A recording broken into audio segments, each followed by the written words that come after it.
Welcome to Gajendra Education Point. दोस्तों, Gajendra Education Point YouTube channel पर दोस्तों आप सभी का बहुत बहुत स्वागत है। और दोस्तों, उम्मीद करता हूँ आपका जो रिजल्ट आया है अच्छा आया होगा, आप सभी सफल हो गए होंगे। ठीक है, ऐसी मेरी उम्मीद है कि आपका जो रिजल्ट था ये बीएड, ठीक है, द्विवर्षीय जो पाठ्यक्रम बीएड के लिए आपने जो एंट्रेंस एग्जाम दिया था दोस्तों, उसमें आप सफल हो गए होंगे। ठीक है, और अब जो आपकी जो काउंसलिंग होगी दोस्तों, इस वीडियो में हम चर्चा करने वाले हैं कि आपके कौन कौन से जो इम्पोर्टेंट डॉक्यूमेंट है दोस्तों वो काउंसलिंग के लिए ज़रूरी है। जिससे कि दोस्तों अभी जो काउंसलिंग की डेट है वो घोषित नहीं हुई है। उसका रीज़न दोस्तों ये है क्योंकि अभी जो फाइनल ईयर के एग्ज़ाम है दोस्तों वो कंडक्ट कराए जा रहे हैं, चाहे वो आप किसी भी यूनिवर्सिटी से पढ़ते हो। ठीक है, अगर आप यूपी भी उत्तर प्रदेश में पढ़ते हो या कहीं भी अदर राज्य से पढ़ते हो और आपने यूपी में बीएड के लिए एंट्रेंस के लिए एग्ज़ाम दिया था, तो दोस्तों उसकी जो काउंसलिंग डेट है वो अभी जारी नहीं की गई है। रीज़न उसका यही है दोस्तों कि अभी जो फाइनल ईयर के दोस्तों एग्ज़ाम चल रहे हैं। ठीक है, तो दोस्तों इस वीडियो में आज हम चर्चा करने वाले हैं कि जो इसके लिए इम्पोर्टेंट जो डॉक्यूमेंट है दोस्तों, जो काउंसलिंग के लिए ज़रूरी कागजात हैं आपके आपके पास होने ज़रूरी हैं। इसलिए आप इतना उन कागजात को दोस्तों अपने कंप्लीट कर लीजिएगा, क्योंकि दोस्तों इसमें आपको सीज़न लेट हो रहा है। ठीक है, इसलिए आपको ज़्यादा टाइम दोस्तों आपको नहीं मिलेगा। ठीक है, तो चलिए दोस्तों वीडियो स्टार्ट करते हैं। यदि आप चैनल पर नए हैं तो चैनल को सब्सक्राइब कर लीजिए, क्योंकि पल पल की अपडेट यूपी बीएड से रिलेटेड या उत्तर प्रदेश की किसी भी वैकेंसी से रिलेटेड दोस्तों हमारे यूट्यूब चैनल पर समय समय पर दी जाती है। तो बीएड प्रवेश परीक्षा की यहाँ पर बात कर ली जाए तो ये जो मैंने इसका ऑफिशियल ऑफिशियल जो इसका बाउचर है दोस्तों वो खोल रखा है। ठीक है, तो इसका जो रिजल्ट है दोस्तों वो आ चुका है 5 सितंबर को, आप सभी जानते हैं। और इस बार जो नंबर आए हैं दोस्तों वो अंक जो हैं वो ज़्यादा नहीं आए हैं। ठीक है, जैसा कि आपका पेपर हुआ था, ठीक है, आपने इतनी मेहनत करके आपने अपनी जान को जोखिम में डालकर दोस्तों आपने जो कोरोना काल में ये परीक्षा दी है, ठीक है, उसके अनुसार जो आपका जैसा आपका रिव्यू हुआ था या जैसा क्वेश्चन पेपर आया था उसके अनुसार दोस्तों आपके जो नंबर हैं या रैंक है वो मुझे नहीं लगता कि दोस्तों अच्छी आई है। क्योंकि दोस्तों मैंने बहुत सारे बच्चों का रिजल्ट देखा है, उनका रिजल्ट रिव्यू किया है, तो वो देखने के बाद मुझे दोस्तों ऐसा पता चल रहा है, मैंने ऐसा रिव्यू किया है कि जो नंबर हैं, जो अधिकतर जो बच्चे बता रहे थे एग्ज़ाम देने के बाद कि हमारे 250 नंबर आएंगे, 300 नंबर आएंगे, उस तरह के नंबर दोस्तों देखने को बिल्कुल भी नहीं मिले हैं। ठीक है, जितने भी दोस्तों मैंने रिजल्ट देखे हैं या उनका रिव्यू किया है, अधिकतर दोस्तों उनके नंबर अच्छे नहीं आए हैं। ठीक है, अब उनके नंबर अच्छे नहीं आए, मैं टॉपर की बात कर रहा हूँ दोस्तों। वो बच्चे ऐसे नहीं है कि पढ़ने में ठीक नहीं है, कई कई साल से दोस्तों अन्य परीक्षाओं की तैयारी करते हैं। ठीक है, तो इसलिए क्या है दोस्तों, आपका जो एग्ज़ाम है इस बार, जो आपका जो आप एग्ज़ाम इसका जो एडमिशन के बारे में सोच रहे हैं, ठीक है, तो कम नंबर वालों के भी दोस्तों चांस हैं इस बार। ठीक है, ऐसा है। तो सबसे पहले दोस्तों आप अपनी कॉपी पेन ले लीजिए और डॉक्यूमेंट जो ज़रूरी हैं दोस्तों, वो ज़रूरी अपने डॉक्यूमेंट आप तैयार कर लीजिए। ठीक है, तो सबसे पहले मैं डॉक्यूमेंट के बारे में बात करता हूँ। तो सबसे पहले दोस्तों आपके पास 10 फ़ोटो होने चाहिए। ठीक है, आपके पास सबसे पहले 10 फ़ोटो होने चाहिए दोस्तों। और फ़ोटो कौन से वाले, जो आपने इस फॉर्म भरते समय दोस्तों फॉर्म में लगाए थे, तो 10 फ़ोटो आपके पास होने चाहिए। दूसरे नंबर पे आपके पास आधार कार्ड होना चाहिए। ठीक है, आधार कार्ड आपका सही होना चाहिए, जो नाम आपने आधार कार्ड इसमें भरा था वही नाम आपका आधार कार्ड में दोस्तों होना चाहिए। ठीक है, तो आधार कार्ड हो गया आपका, फ़ोटो हो गया, उसके बाद आपके पास सिग्नेचर, जो सिग्नेचर आपने किए थे इसमें। ठीक है, आपके दोनों अंगूठों के निशान, ये हो गया। उसके बाद आपके पास हाई स्कूल की ओरिजिनल मार्कशीट होनी चाहिए, इंटर की आपके पास ओरिजिनल मार्कशीट होनी चाहिए, उनके प्रमाण पत्र यानी कि उनकी सनद होनी चाहिए। ग्रेजुएशन की first year, second year, third year, तीनों साल की आपके पास मार्कशीट होनी चाहिए। ठीक है, और अगर फाइनल ईयर वालों की अभी मार्कशीट नहीं आई है, क्योंकि अभी उनके एग्ज़ाम चल रहे हैं, उनका रिजल्ट भी नहीं आया है। ठीक है, तो जब भी उनका रिजल्ट आ जाएगा दोस्तों, तो आपको क्या करना है, जो आपका इंटरनेट वाला रिजल्ट होगा उसको अपने कॉलेज से क्या करना है, सत्यापित करना है, वेरीफाई करना है, क्योंकि मार्कशीट जो है इतनी जल्दी आपको उपलब्ध नहीं होगी। तो आपको ये आप तो ये हो गया, आपको फाइनल ईयर की मार्कशीट हो गई, इंटरनेट वाली वेरीफाई वाली। ठीक है, अब बात कर लेते हैं जो इम्पोर्टेंट डॉक्यूमेंट है आपके पास दोस्तों, वो है कास्ट सर्टिफिकेट। ठीक है, कास्ट सर्टिफिकेट आपका क्या होना चाहिए, जो ओबीसी के स्टूडेंट हैं, ठीक है, ओबीसी के स्टूडेंट हैं, उनको जब ये फॉर्म भराया गया था तो दोस्तों उसमें बताया गया था कि आपके पास जो डॉक्यूमेंट होना चाहिए वो 30 अप्रैल 30 अप्रैल तक का बना हुआ होना चाहिए, ठीक है। लेकिन ऐसा नहीं है, ठीक है। यदि आपने का पुराना था, ठीक है, तो आपको क्या है, जब ये काउंसलिंग होगी दोस्तों, तो उसका आपको एफिडेविट लग जाएगा। अगर आपके पास नहीं था या पुराना है, तो अभी तक अगर आपने नहीं बनवाया तो आप अभी भी दोस्तों बनवा सकते हैं, ठीक है। आप अभी भी जो आपने सर्टिफिकेट है, जो आपका कास्ट सर्टिफिकेट है, वो आप दोस्तों बनवा सकते हैं। और जो बच्चे दोस्तों फ्री एडमिशन लेते हैं या स्कॉलरशिप बेस पे एडमिशन लेते हैं, चाहे वह एससी के बच्चे हों या ओबीसी के बच्चे हों या जो मेरिटियन बच्चे होते हैं, जो मेरिट के आधार पर दोस्तों जिनकी हाई फाई रैंक होती है, जो सरकारी कॉलेज में दोस्तों वो लेते हैं, एडमिशन लेते हैं, तो वो सभी बच्चे जो आय प्रमाण पत्र है, अपना आय प्रमाण पत्र अपना नया बनवा लें, ठीक है। और अगर आपका बना हुआ है तो दोस्तों कोई दिक्कत की बात नहीं है, लेकिन अगर नहीं बना है तो दोस्तों अभी तक आप उसको बनवा लें। और अपने जो भी आपके डॉक्यूमेंट है, चाहे वो जाति प्रमाण पत्र हो, चाहे वो मूल निवास प्रमाण पत्र हो, चाहे वो आपका इनकम सर्टिफिकेट हो, आय सर्टिफिकेट है यानी कि जिसको कहा जाता है, वो सारे सर्टिफिकेट दोस्तों नेट वाले होने चाहिए। नेट, एक तो हो गया आपका सर्टिफिकेट, एक हो गया आपके इंटरनेट द्वारा सत्यापित कॉपी। तो ये जो डॉक्यूमेंट है दोस्तों आप बिल्कुल तैयार रखना है, ठीक है। और किस उसमें होने चाहिए दोस्तों, ये आपके यहाँ पर इसमें बताया गया है, मैं अभी आपको दिखा देता हूँ कि किस फॉर्मेट में आपके पास होने चाहिए। कास्ट सर्टिफिकेट किस फॉर्मेट में होना चाहिए, और ये अन्य चीज़ें मैं आपको अभी दिखा देता हूँ। तो सबसे पहले दोस्तों जान लेते हैं कि एक ही जो इम्पोर्टेंट नोटिस है दोस्तों, सबसे पहले जिसको मैं अंडरलाइन कर रहा हूँ, इसको ज़रूर एक बार मैं आपके सामने पढ़ना चाहूँगा, ठीक है, क्योंकि ये काफ़ी इम्पोर्टेंट है।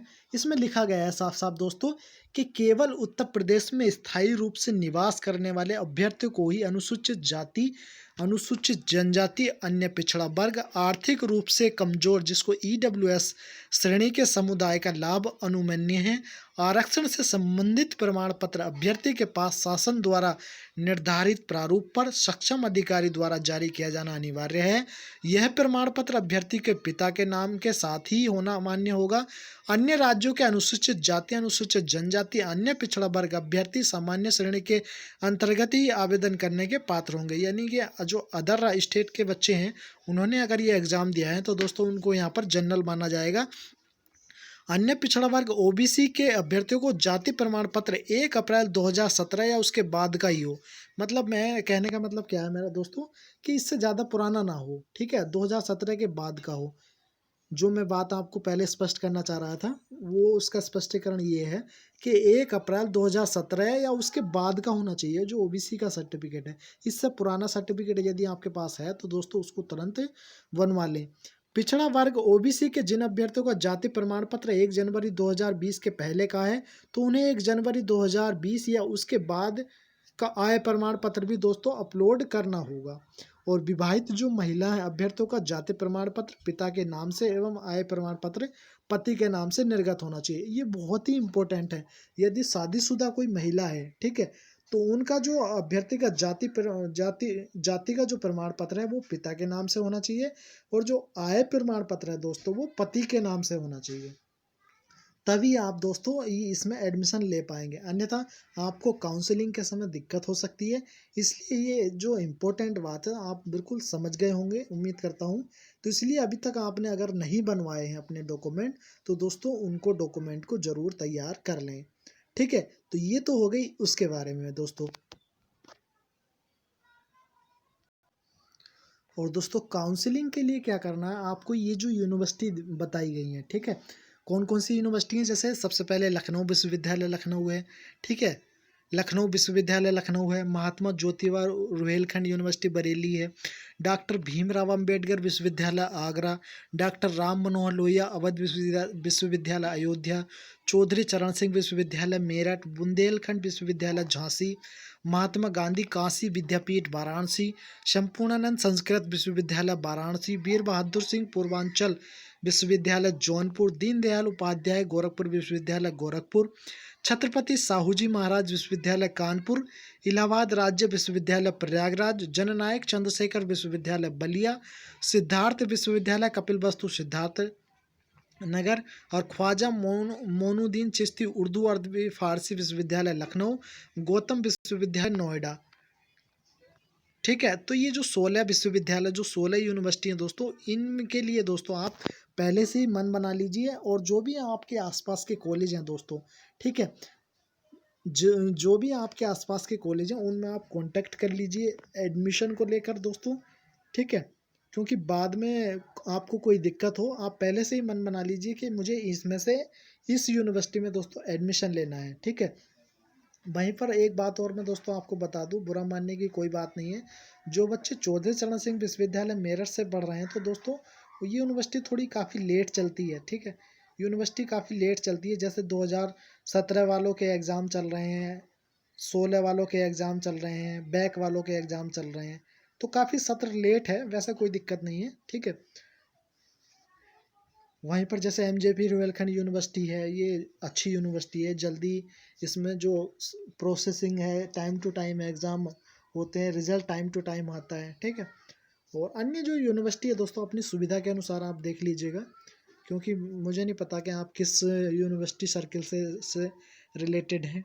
और ऐसा नहीं है दोस्तों, यदि आप एमजेपी से पढ़ते हैं तो आप का एडमिशन CCSU में नहीं हो सकता। हाँ, एक और इम्पोर्टेंट बात और दोस्तों, यदि आपने जैसे ग्रेजुएशन MJP रुहेलखंड यूनिवर्सिटी से किया है ना, और आपका एडमिशन मान लीजिए आगरा यूनिवर्सिटी में हो गया, तो दोस्तों उसके लिए आपके पास माइग्रेशन होना बहुत ज़रूरी है।